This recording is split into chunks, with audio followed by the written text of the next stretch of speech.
In February 2013, alternative rock icon Amanda Palmer gave a passionate TED Talk about the relationship between artist and fan. She firmly believes that we shouldn't fight the fact that digital content is freely shareable. She also believes that artists can, and should, be directly supported by their fans. The Art of Asking by Amanda Palmer. So I didn't always make my living from music. For about the first 4.5 years after graduating from an upstanding liberal arts university, this was my day job.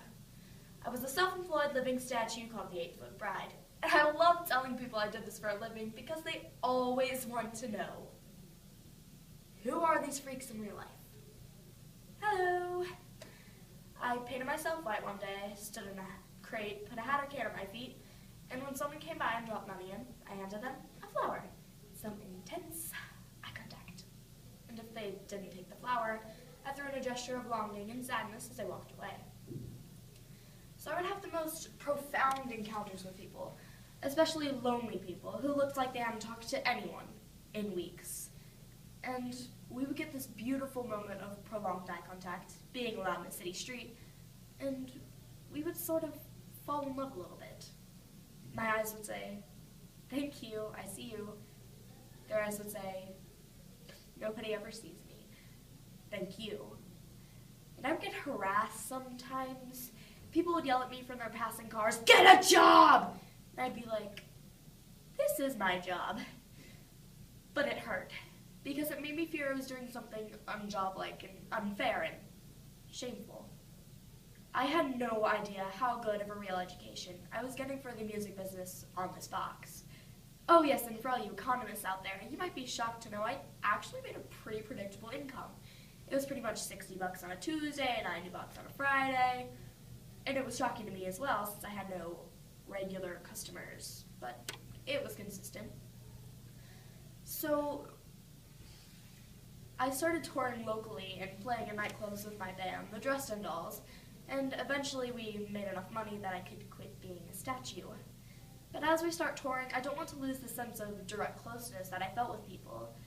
So after shows, we would sign autographs and hug fans and just talk and hang out. And we made an art out of asking people to help us and join us. So I would track down local musicians and artists and ask if they wanted to set up outside of our shows and then come inside and perform with us. So it was like we had this weird, rotated smorgasbord of random circus guests. And then Twitter came along. It made things even more magical because I could instantly ask for anything, anywhere. I would need a piano to practice on, and an hour later I'd be at a fan's house. People would bring us home-cooked food all over the world and feed us and eat with us. And I love this sense of direct closeness, which is lucky because I crowd surf a lot. I also couch surf a lot. In mansions, everyone has their own room and bathroom, and no wireless. But in punk squats, everyone on the floor in the same room with no toilets, but with wireless, clearly making the second one the better option. I maintain both crowd surfing and couch surfing because they're basically the same thing. You're falling into the audience and you're asking them to catch you. I once asked the opening band of mine if they wanted to go out and pass the hat to get themselves some extra money. As usual, the band was psyched, but there was one guy who said he just couldn't bring himself to go out there. It felt too much like begging. And I recognized his fear of, is this fair? And get a job. And there's all this hype about my first record coming out because I had just signed with a label. And it comes out and it sells about 25,000 copies in the first week. And the label considers this a failure. And I was like, 25,000, isn't that a lot? And they were like, no, the sales are going down. It's a failure. And they walk off. Right around the same time this was happening, a guy comes up to me after a show and he hands me a $10 bill. He says, "I'm sorry, I burned your CD from a friend, but I know you hate your label. I just don't know why, but I want you to have this money." This starts happening all the time. I become the hat after our shows. but I have to physically stand there and take the help from people. But unlike the guy in the opening band, I've actually had a lot of practice doing that. It was right at this time that I just decide I'm going to give away my music for free whenever I can. I'm going to encourage torrenting, downloading, sharing, but I'm going to ask for help too, because I saw it work on the street, so I know it'll work now.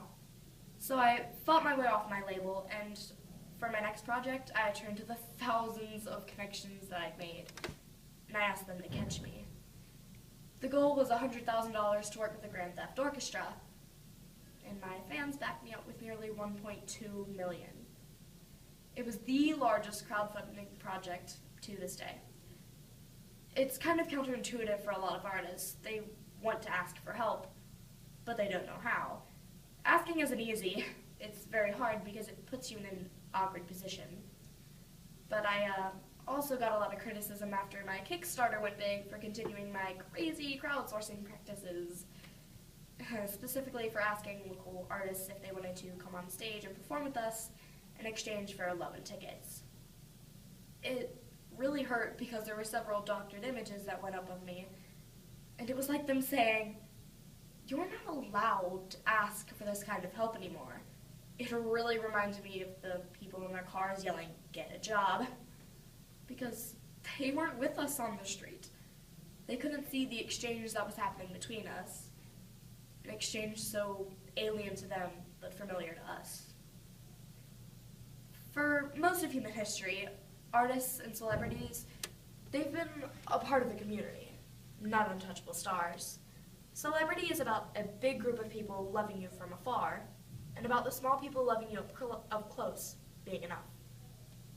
A lot of people are confused by the idea of a no hard sticker price, because they see it as an unpredictable risk.